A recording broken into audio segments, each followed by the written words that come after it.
Tuesday, 11:47 p.m., October 13, 1987, in her basement. Margaret Chen rides the dial of her Yaesu FT101 across the 2-meter band. The band is unusually clean tonight.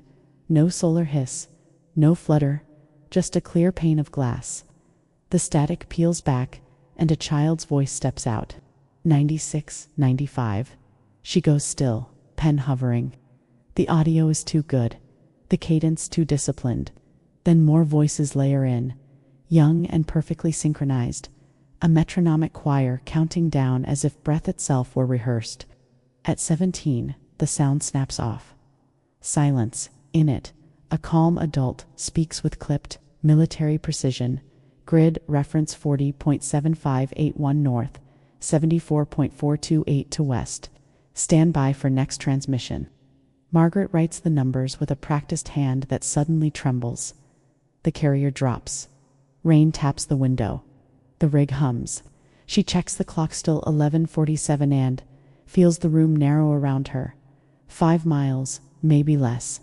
Children counting. To a number that never reaches zero, coordinates to nowhere. She leans back to the speaker, heart thudding, and asks the question that will reorder her life. Who taught them to count? And who is waiting at 17?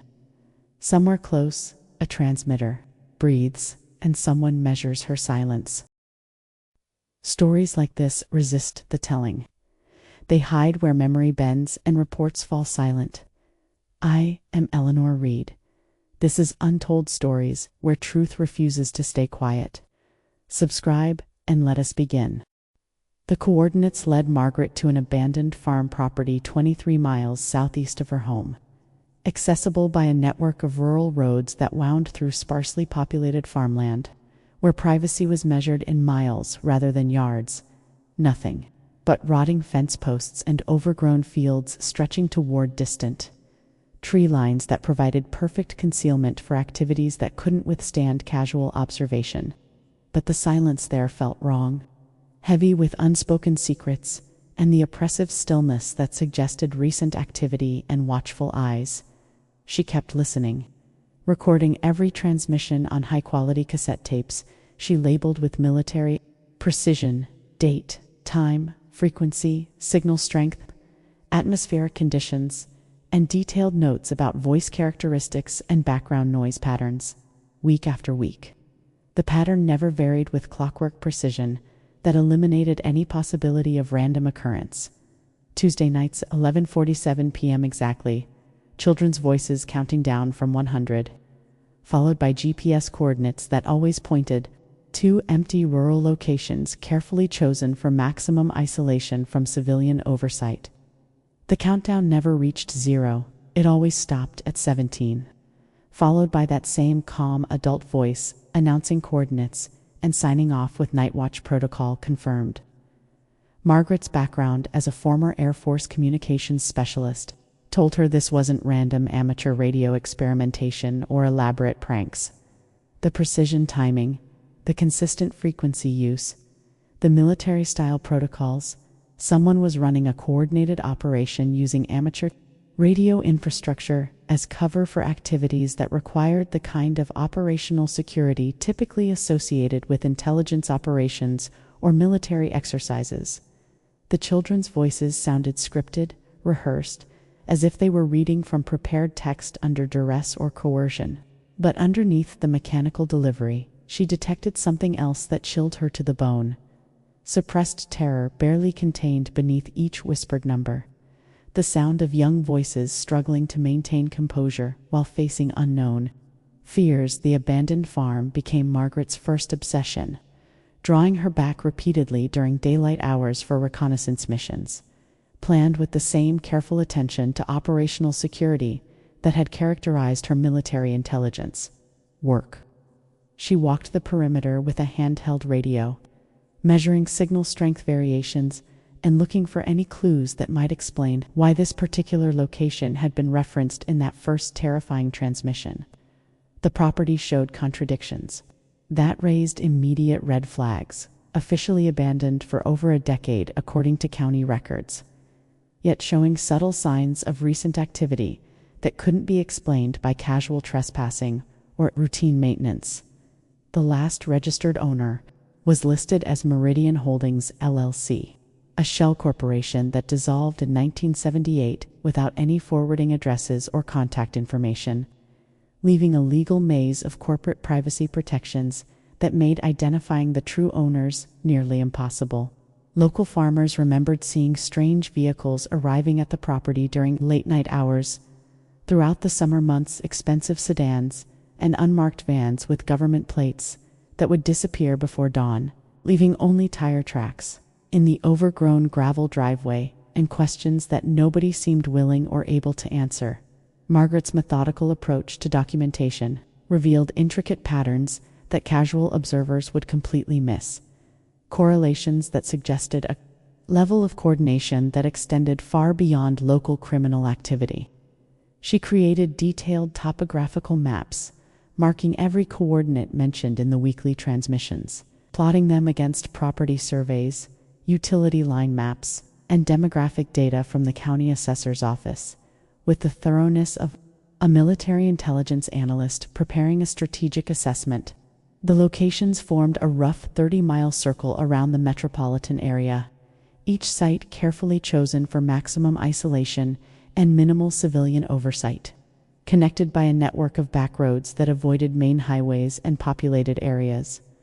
More disturbing, several coordinates pointed to properties owned by the same network of shell corporations, companies that existed only on paper but somehow maintained extensive rural real estate portfolios spanning 3 states and encompassing thousands of acres of remote territory. These corporate entities shared common registration addresses, legal representatives, and complex financial structures designed to obscure beneficial ownership. Information through multiple layers of legal protection that would challenge even forensic accountants to unravel. Her investigation expanded beyond passive listening when she realized the Tuesday night transmissions were merely the visible surface of a much larger communication network that operated simultaneously across multiple amateur radio bands, using sophisticated frequency coordination and timing protocols that suggested access to military-grade equipment and technical expertise, using borrowed signal direction finding equipment from her former Air Force contacts who maintained active security clearances. Margaret discovered that each transmission actually originated from different geographical locations, indicating a highly mobile operation that never used the same broadcast site twice consecutively. The coordination required for this level of operational security demanded sophisticated planning, multiple teams of trained operators, and logistical support, capabilities that could move expensive radio equipment across vast distances while maintaining perfect timing synchronization. This wasn't the work of amateur enthusiasts or even typical criminal organizations. It suggested backing by groups with resources that rivaled government agencies and access to classified technology that shouldn't have been available to civilian operators. During her 3rd week of monitoring, Margaret detected something that made her blood run cold and confirmed her worst suspicions about the true nature of what she was investigating. The transmissions weren't just random coordinates being broadcast into the void. They were being actively acknowledged by other stations using brief digital bursts that her analog equipment could barely register.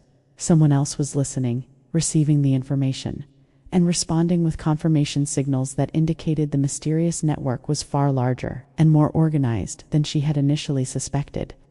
The amateur radio frequency spectrum was being used as a covert communication system for operations that required military-level precision and security protocols. Margaret's growing paranoia was validated when she noticed unmarked vehicles conducting sophisticated surveillance operations, specifically targeted at her investigation activities. Professional teams positioned themselves with clear sight lines to her house on transmission nights, maintaining sufficient distance to avoid casual observation by neighbors, while monitoring her activities with equipment that suggested government-level resources and training. Her phone conversations began experiencing electronic interference patterns that indicated the use of professional-grade monitoring equipment. brief interruptions that coincided precisely with specific keywords, clicking sounds and voice delays that suggested her conversations were being recorded and analyzed by signal processing systems, capable of real-time threat assessment. Her mail delivery became irregular, with letters arriving weeks late or bearing subtle signs of professional steaming and resealing that indicated examination by parties with access to postal inspection capabilities and document analysis resources that exceeded anything available to local law enforcement agencies. Someone was watching her investigation with capabilities that extended far beyond amateur radio hobbyists playing elaborate pranks they possessed resources that suggested involvement by organizations with budgets and technical capabilities that rivaled those of intelligence agencies. The breakthrough came during the 7th week of monitoring, when atmospheric conditions created unexpected propagation effects that allowed Margaret to triangulate transmissions with unprecedented precision. Using multiple direction-finding sessions coordinated across different weather patterns, she was able to identify transmission sources to specific buildings rather than general geographical areas, revealing the true scope and sophistication of the operation she had stumbled into. The primary transmission site was an abandoned military communications facility in the Cascade Foothills, a Cold War relic that officially had been decommissioned in 1982 and stripped of all equipment before being sold to private developers. But Margaret's reconnaissance missions revealed recent construction activity that contradicted its abandoned status. New antenna installations, freshly poured concrete foundations, and electrical infrastructure that suggested the restoration of significant communications capability, using equipment that wasn't supposed to exist. Secondary sites included a private airstrip, registered to another shell corporation that specialized in providing discrete aviation services for clients requiring complete privacy from government oversight, and most disturbing, a cellular tower farm that provided legitimate commercial cover for antenna arrays and signal processing equipment that weren't listed in any FCC licensing databases or regulatory filing systems. The technical sophistication represented by these installations suggested access to classified military technology that was decades ahead of commercially available systems. Lisa Chen inherited more than her mother's extensive collection of vintage and radio equipment. She inherited 25 years of obsessive documentation that filled an entire room of her Portland apartment with filing cabinets, cassette recordings, and analytical materials that represented the accumulated life's work of a woman whose dedication to uncovering the truth had ultimately consumed her completely. Each tape bore Margaret's precise handwriting, documenting signal patterns that local authorities had systematically dismissed as the elaborate fantasies of an amateur radio hobbyist with too much time and insufficient understanding of normal communication procedures.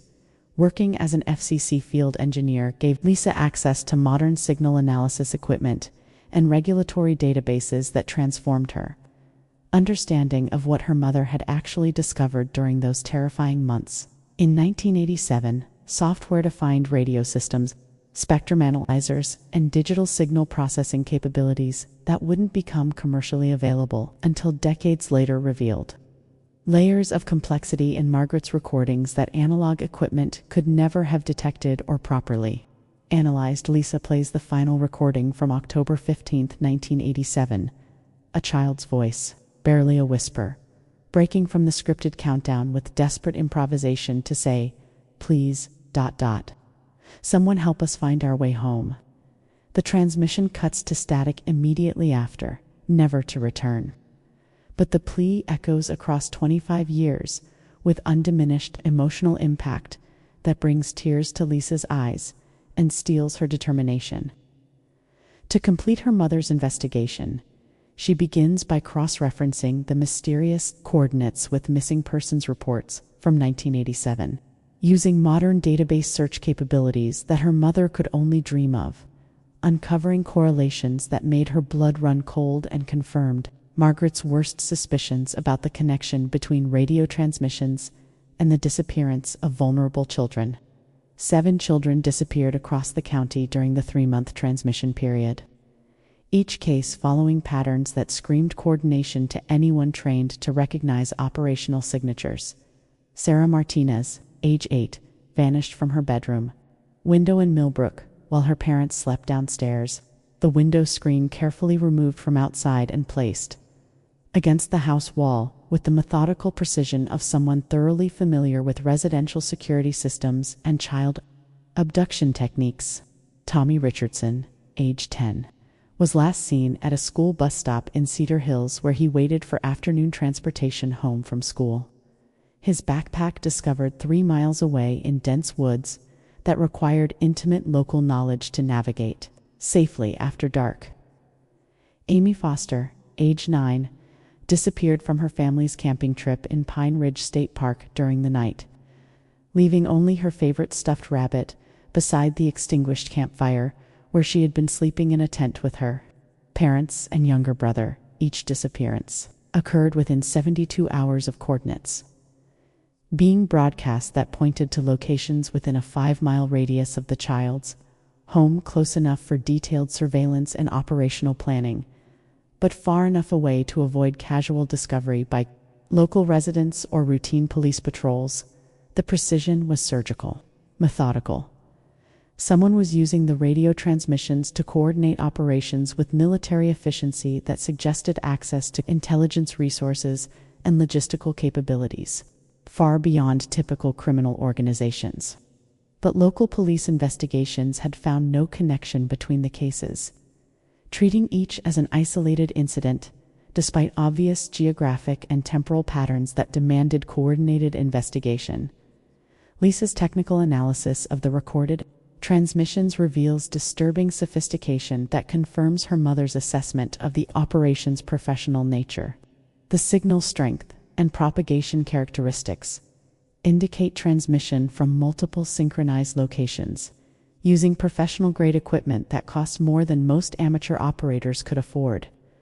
The audio quality suggests military specification, microphones and signal processing equipment, far beyond typical amateur radio capabilities, and suggesting access to classified technology that shouldn't have been available to civilian operators. Most significantly, spectrum analysis using modern software-defined radio tools reveals encrypted data bursts hidden beneath the audio transmissions, digital packets that her mother's 1980s equipment couldn't detect, carrying information that transformed what appeared to be innocent voices into something far more sinister. Using advanced signal processing techniques, Lisa decodes fragments of the hidden data streams, revealing detailed intelligence reports that operate on multiple levels of encryption and operational security. The packets contain GPS coordinates, with precision measured in meters rather than miles, timestamps synchronized to atomic clock accuracy that indicates access to military-grade time references, and identification codes corresponding to numbered entries in databases that exist completely outside official government record-keeping systems. The children's voices were just acoustic camouflage, concealing the real communication happening in encrypted digital layers beneath, coordinating operations with clinical precision while maintaining perfect operational security from hostile monitoring. The deeper Lisa digs into her mother's archives, the more she realizes Margaret had uncovered only the tip of an iceberg that extended far below the surface of what appeared to be simple radio hobbyist documentation. Hidden among the cassette tapes are photographs taken during Margaret's field investigations with the methodical thoroughness of a professional intelligence analyst. License plates photographed with telephoto lenses at transmission sites, detailed facial recognition notes about individuals spotted near coordinate locations, and comprehensive logs of vehicle movements that suggested extensive surveillance operations running parallel to the radio transmissions. Margaret had been conducting her own counterintelligence operation, documenting the watchers even as they documented her, building a comprehensive intelligence picture that revealed the true scope and sophistication of the network she was investigating. Her military training had provided the analytical framework for recognizing operational patterns that civilian investigators would miss, while her amateur radio expertise gave her access to communication channels that official agencies either couldn't or wouldn't monitor effectively. Margaret had maintained extensive correspondence with other amateur radio operators across the Pacific Northwest, who reported similar mysterious transmissions on their local frequencies during the same time period.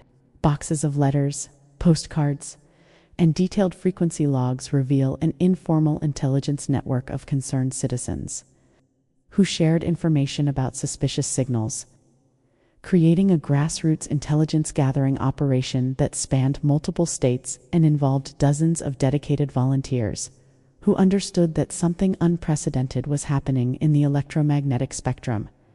Their collective documentation painted a picture of coordinated activity that involved hundreds of transmission sites, thousands of encrypted messages, and operational security protocols that rivaled those used by professional intelligence agencies.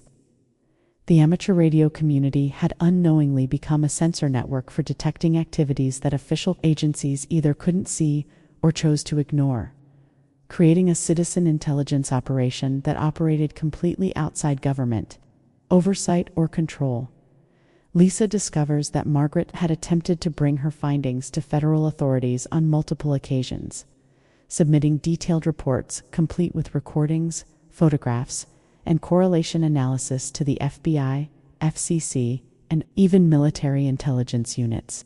The responses were uniformly dismissive, citing lack of evidence, jurisdictional limitations, or classification levels that prevented investigation. Bureaucratic stonewalling that suggested either institutional incompetence or deliberate suppression of information that someone wanted kept secret. More disturbing, several of Margaret's radio contacts stopped responding to letters after filing similar reports with authorities, suggesting a pattern of intimidation and suppression that extended far beyond bureaucratic incompetence into deliberate obstruction of citizen investigations. The systematic nature of the suppression indicated coordination at levels high enough to influence multiple agencies and eliminate potential witnesses who possessed inconvenient information about operations that powerful individuals wanted kept hidden from public scrutiny. The technical sophistication revealed by Lisa's modern analysis indicates the Nightwatch Protocol was decades ahead of commercially available technology in 1987. Using encryption methods, frequency coordination techniques, and signal processing capabilities that wouldn't become available to civilian operators until the late 1990s. Someone with access to classified military or intelligence technology had deployed state-of-the-art communication systems for purposes that remained hidden beneath multiple layers of operational security and government protection. Lisa's investigation expands to include former military communications specialists who might recognize the technical signatures. Retired signals intelligence operators confirm that the encryption patterns match classified systems used for covert operations during the Cold War period. Lisa doesn't possess background investigations that would immediately alert hostile agencies to her research activities. The confirmation that military-grade systems were involved elevates the investigation beyond amateur radio curiosity into potential national security implications that carry serious personal risks for anyone pursuing unauthorized investigation into classified programs. Lisa realizes she's following a path that has already claimed her mother's life and eliminated other investigators who got too close to secrets that powerful organizations will kill to protect. Her modern analysis reveals that the Nightwatch Protocol employed frequency-hopping spread spectrum techniques that were classified military technology in 1987, suggesting direct involvement by intelligence agencies or access to equipment that shouldn't have been available to civilian operators under any circumstances.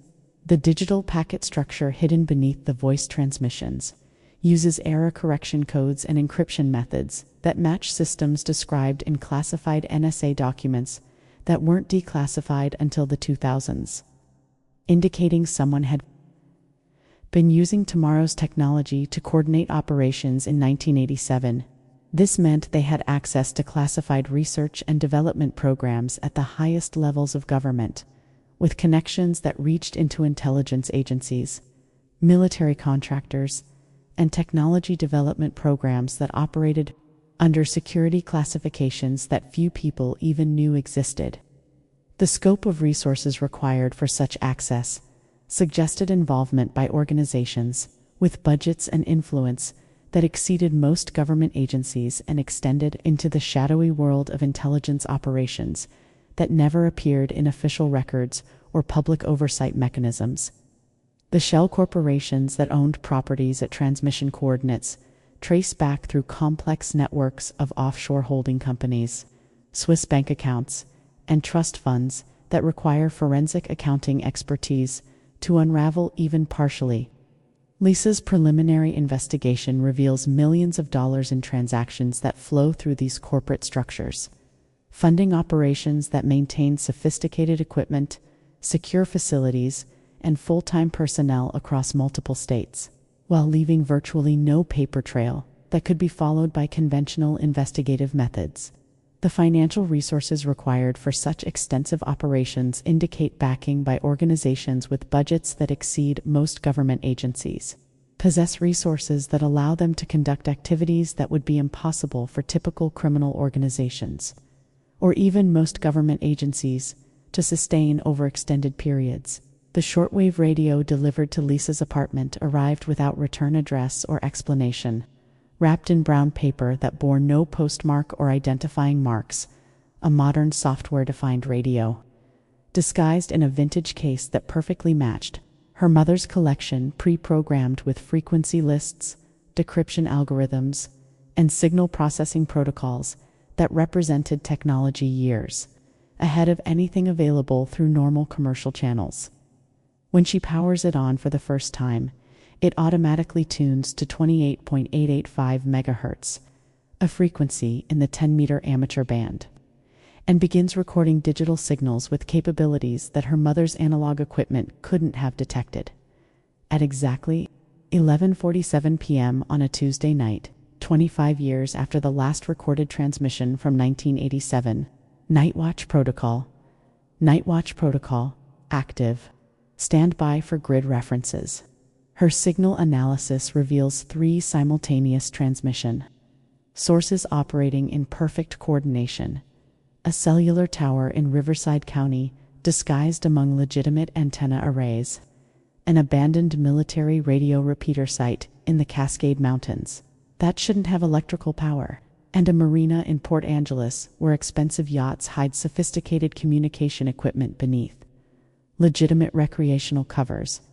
The coordination required for synchronized transmission from multiple sites located hundreds of miles apart indicates not just technical sophistication, but significant financial backing and operational security protocols that rival those used by intelligence agencies for classified communications. Someone has invested millions of dollars in creating a communication network that operates completely outside official oversight, while maintaining perfect operational security from hostile monitoring. The new transmissions follow an evolved version of the original protocol, refined through decades of operational experience and lessons learned from the electronic warfare that forced the original network underground in 1987. Instead of children counting down from 100, the broadcasts feature adult voices, reading apparent status reports that carry chilling implications for anyone familiar with the original missing children cases. Unit 47 relocated to grid 45.5231, 122, 6765. Integration successful. Medical clearance confirmed. Next check-in scheduled 72 hours. Lisa realizes with growing horror that the units being tracked are likely the missing children from 1987, now grown into adults after decades in an unknown system that has successfully hidden them from official investigation and family searches, while providing them with new identities and lives that exist completely outside normal record-keeping systems. The clinical terminology suggests ongoing monitoring and control that extends decades beyond the original disappearances, indicating a level of organizational sophistication that challenges understanding of what criminal organizations can accomplish with sufficient resources and planning. Her investigation expands to include former FCC employees who worked enforcement during the 1980s, many of whom had been systematically transferred to other duties or offered attractive early retirement packages when their investigations into unauthorized transmissions grew to persistent or threatened to expose activities that someone with significant influence wanted kept secret. The pattern of personnel management suggests coordination at levels high enough to influence federal employment decisions and eliminate potential threats to ongoing operations. Retired field engineer Robert Yamamoto agrees to meet Lisa in his cluttered garage workshop, surrounded by decades of confiscated radio equipment and enforcement case files that tell the story of systematic suppression of amateur radio investigations during the critical period of the late 1980s. He admits he received multiple reports about unauthorized transmissions on amateur frequencies during 1987, but investigations were repeatedly blocked by federal agencies, claiming the signals were part of classified military exercises that couldn't be discussed with civilian personnel, regardless of their official positions or security clearances. When pressed for details during their conversation in the garage, surrounded by the electronic detritus of suppressed investigations, filing complaints after receiving official visits from federal agents who asked very specific questions about what they had recorded, who they had told, and what they planned to do with information that might compromise national security operations. The intimidation was professional, thorough, and completely effective at eliminating civilian oversight of activities that someone wanted, protected from public scrutiny. Lisa discovers that the Nightwatch Protocol was far more extensive than her mother realized, spanning 12 states during the 1980s with similar complaint patterns, channels that prevented correlation analysis or coordinated investigation. The reports were shuffled between agencies when they pressed too hard for answers that someone didn't want revealed. The modern equipment allows Lisa to intercept and analyze communications that reveal the current scope of Nightwatch operations, 25 years after her mother's investigation was terminated by forces beyond her control. The network has evolved into a sophisticated organization with regional coordinators, technical specialists, and field operatives who communicate using protocols that blend amateur radio procedures with professional intelligence tradecraft developed through decades of operational refinement. The casual conversations between operators contain multiple layers of meaning that would be completely invisible to casual observers, with innocent discussions about weather conditions and equipment, modifications, carrying encrypted instructions for complex operations that span multiple time zones and involve coordination between dozens of operators working in perfect synchronization. The level of sophistication indicates training and resources that exceed those available to most government agencies, suggesting backing by organizations that operate completely outside normal oversight mechanisms. Lisa's signal analysis reveals that the network operates an extensive infrastructure of safe houses across the Pacific Northwest, using amateur radio repeaters and remote relay stations to maintain communications across vast distances without relying on commercial telecommunications infrastructure that could be monitored or compromised by hostile agencies. The operators have developed ingenious methods for hiding their activities within legitimate amateur radio traffic, piggybacking encrypted data on routine conversations and using established amateur radio procedures to mask operational communications that would be completely invisible to casual observers or even professional monitoring stations. The financial resources required to maintain such an extensive operation become apparent as Lisa traces equipment purchases and property acquisitions linked to the shell corporations that support Nightwatch activities. Millions of dollars flow through complex networks of nonprofit organizations, private foundations, and overseas investment funds that provide untraceable funding for operations that require sophisticated equipment, secure facilities, and full-time personnel dedicated to activities that operate completely outside official channels and legal oversight mechanisms. Robert Yamamoto provides Lisa with copies of suppressed FCC investigation reports from the 1980s that detailed the bureaucratic obstacles encountered by field engineers who attempted to investigate unauthorized transmissions on amateur radio frequencies. The reports reveal systematic interference with investigations that extended from local law enforcement through federal agencies, suggesting coordination at levels high enough to override normal investigative procedures and bury evidence that might expose operations that powerful individuals wanted, kept secret at any cost. Lisa's investigation attracts sophisticated surveillance from unknown sources, who demonstrate counterintelligence capabilities that exceed those of most government agencies, using techniques that suggest training and resources available only to intelligence organizations or private security firms with contracts that provide access to classified technology and operational methods. Her apartment is searched during her absence with professional skill that leaves no obvious traces, but subtle signs indicate thorough examination of her research materials and electronic equipment by individuals with advanced technical training and unlimited access to surveillance resources. Anonymous warnings arrive through encrypted communication channels that demonstrate knowledge of her investigation, activities, and access to information that should be restricted to official agencies, suggesting that her research has touched sensitive areas that some organizations will go to extraordinary lengths to protect from public exposure.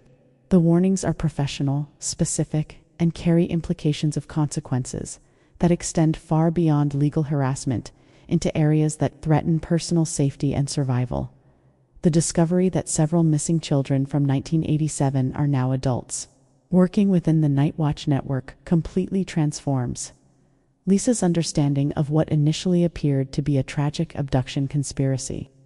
Medical records obtained through carefully cultivated sources indicate that the disappeared children received extensive psychological treatment and protective custody arrangements that were coordinated through private facilities that operated outside normal child welfare systems and beyond the reach of agencies that had failed to protect them from systematic abuse by powerful individuals with government connections. The modern Nightwatch transmissions lead Lisa to a revelation that reframes everything she thought she understood about her mother's 25-year obsession and transforms her understanding of the entire investigation from a story of criminal conspiracy into something far more complex and morally ambiguous. The mysterious network wasn't coordinating abductions. It was facilitating an underground railroad for children escaping from systematic abuse rings that had infiltrated government and law enforcement agencies at the highest levels, creating a parallel child protection system that operated in the shadows between official channels.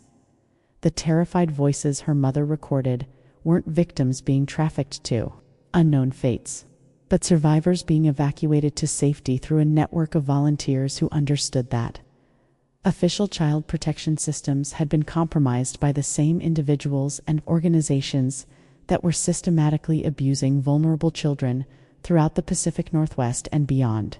The radio network provided secure communications for rescue operations that saved lives while corrupt authorities deliberately looked the other way or actively obstructed legitimate investigations.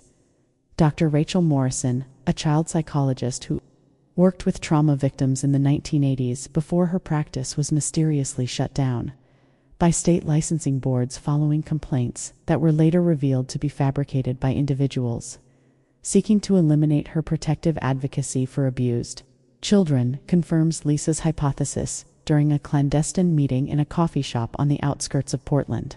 Several children she treated described being rescued by radio people who used coded transmissions to coordinate safe passage between temporary hiding locations that provided security from abusers with government connections.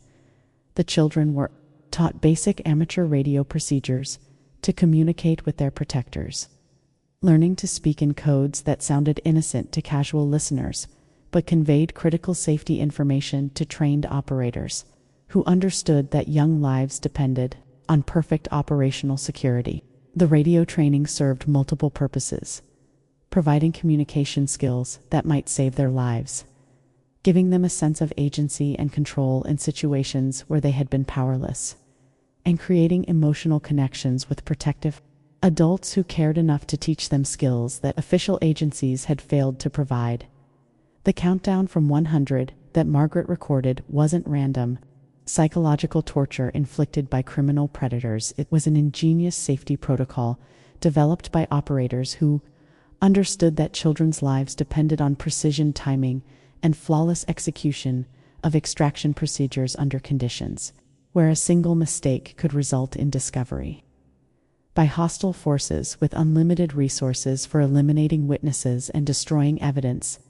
Children would count down from their current location's assigned security number, stopping at 17 to indicate they were safe and ready for extraction to the next secure facility in a network that spanned multiple states.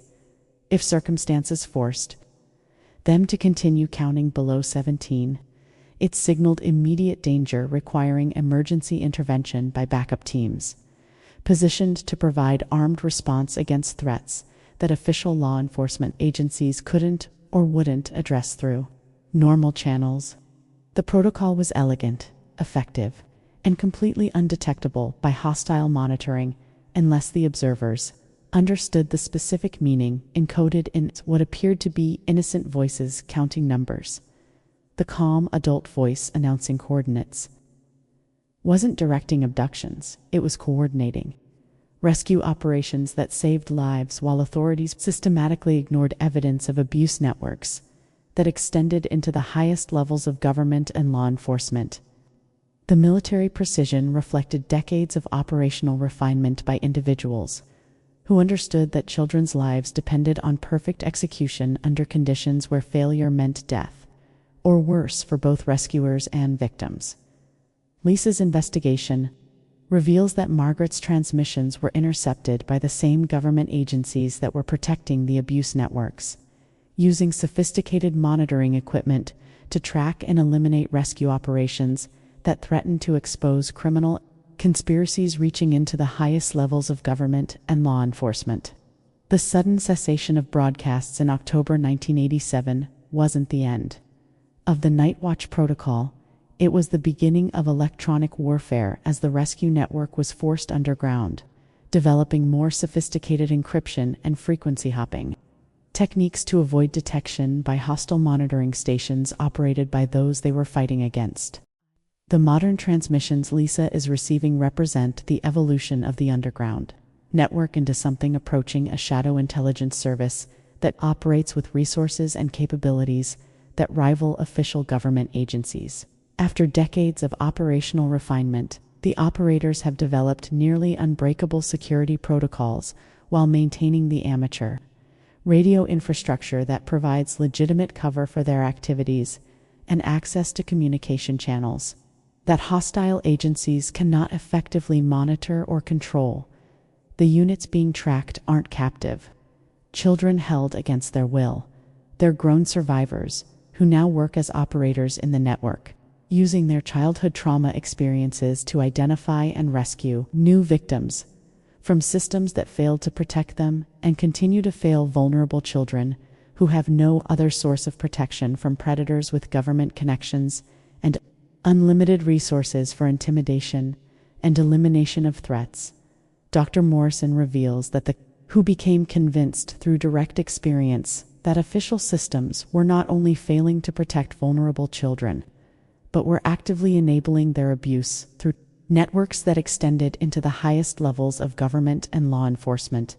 Social workers, psychologists, medical professionals, and even some law enforcement officers who tried to expose these networks found themselves professionally destroyed, legally harassed, or facing mysterious accidents that eliminated their decades of electronic warfare between the protective network and hostile forces, attempting to destroy their operations using resources that include classified military technology and intelligence agency capabilities.